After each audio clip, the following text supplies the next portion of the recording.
अस्सलाम वालेकुम। एमरन न्यूज़ के साथ मैं हूं आपका होस्ट अब्दुर्रहमान। इस टाइम मैं मौजूद हूं मकबरा नूर जहां में, जो बहुत ही खूबसूरत तरीके से बनाया गया। इसकी तज़ीन और आराइश का काम कब और किसने मुकम्मल करवाया, इसकी कब्रें बेसमेंट में मौजूद है और इनके पीछे क्या हकीकत है, आइए आपको चल के दिखाते हैं आज मकबरा नूर जहां।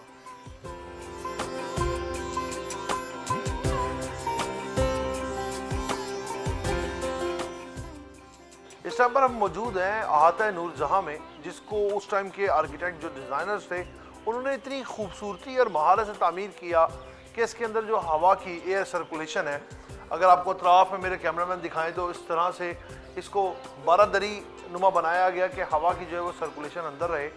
और इसकी हिस्ट्री भी आपको बताएंगे कि इसमें कौन कौन से पत्थर का इस्तेमाल किया गया।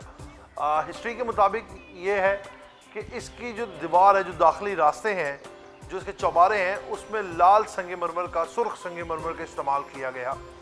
और ये जो नीचे आपको फ़र्श, अगर मेरा कैमरामैन दिखाए, जो फ़र्श है इसमें भी संगे मरमर का इस्तेमाल किया गया और जो बारीक सफ़ेद संगे मरमर है उसका भी इस्तेमाल किया गया।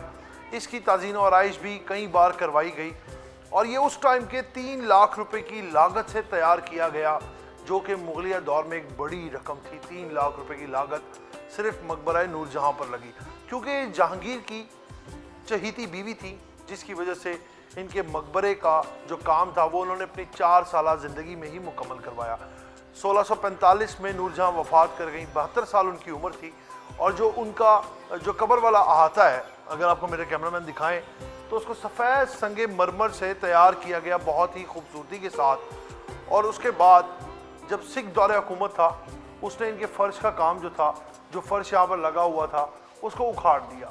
और उसके बाद 1912 में हकीम अजमल जो दिल्ली में थे, उन्होंने इसके फ़र्श का और ताज़ीन और आराइश का काम दोबारा से करवाया। जिसमें फूल नगारी का काम हुआ था वो भी सिख दौरे हुकूमत में उखाड़ दिया गया। शायद उन्होंने ले जाने की लालच से या वैसे ही किसी अपनी ज़ाती रंजिश या उनको ख़ुद पसंद आ गया हो, इसलिए उखाड़ के ले गए। और उसके बाद हकीम अजमल ने इसका काम दोबारा करवाया। जो इसकी दीवारें हैं उस पर आज भी जो पुराने फूलों की नकतूब और नक्श निगारी की गई है वो वैसे ही मौजूद है, लेकिन अब वक्त गुजरने के साथ साथ ये भी खस्ता हाली के शिकार है।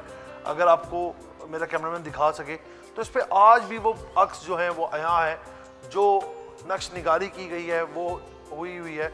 लेकिन अफसोस के इसको उस तरह से संभाल के नहीं रखा गया जिस तरह ये अपने दौर 1645 में एक खूबसूरत आया करता था, एक खूबसूरत जगह बनाई गई थी। इसको बहुत बड़े रकबे पर बनाया गया, इसके अतराफ़ में बहुत खूबसूरत बागात बनाए गए। और इसकी जो असल कब्रें हैं वो कहा जाता है कि वो बेसमेंट में मौजूद है। अभी उसकी ताज़ीन और आराइश का काम चल रहा है, इस वजह से वहाँ पर जा नहीं सकते। और जो इसकी दिखाने के लिए, यानी कि मज़ार टाइप ऊपर जो 2 कब्रें बनाई गई, एक तो जहांगीर की जो ज़ौजा थी, चहीती बीवी नूर जहां, उनकी, और कहा जाता है कि दूसरी जो कब्र है वो इनकी बेटी की है। और ये आपको कब्रें जो देखें, ये बहुत ही खूबसूरत तरीके से हाथ का काम करके तराश के संगे मरमर तैयार किया गया। उस टाइम का ये संगे मरमर लगा है।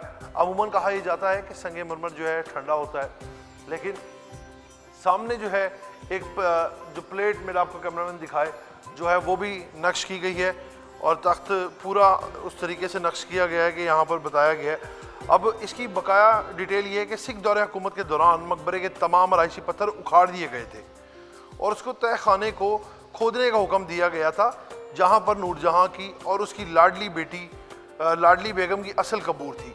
इस कमरे में नीचे बेसमेंट में जो भी था, उन्होंने कहा कि इसको खुदाई शुरू की जाए, जहाँ पर इनकी असल कब्र है उस जगह को दिखाया जाए। तो अगर आपको मेरे कैमरा में दिखाएं, इसके अतराफ़ में आज भी जो है हर तरफ से वेंटिलेशन दी गई है। अब वापस हम आते हैं अपने टॉपिक की तरफ कि इस कमरे से जो संदूक मिले, उस संदूक में जो लाशें थी वो कमरे के जो कुंडे थे, उन कुंडों के ज़रिए वो बेसमेंट में लटक रही थी, यानी कि चारों तरफ में कुंडे लगा के उन कब्रों को लटकाया हुआ था। जो संदूक थे उनको लटकाया गया था। जब सिख आए उन्होंने वो कुंडे उखाड़ दिए और संदूकों को नीचे दफना के कब्रनुमा बना दिया और वो वहाँ से चले गए।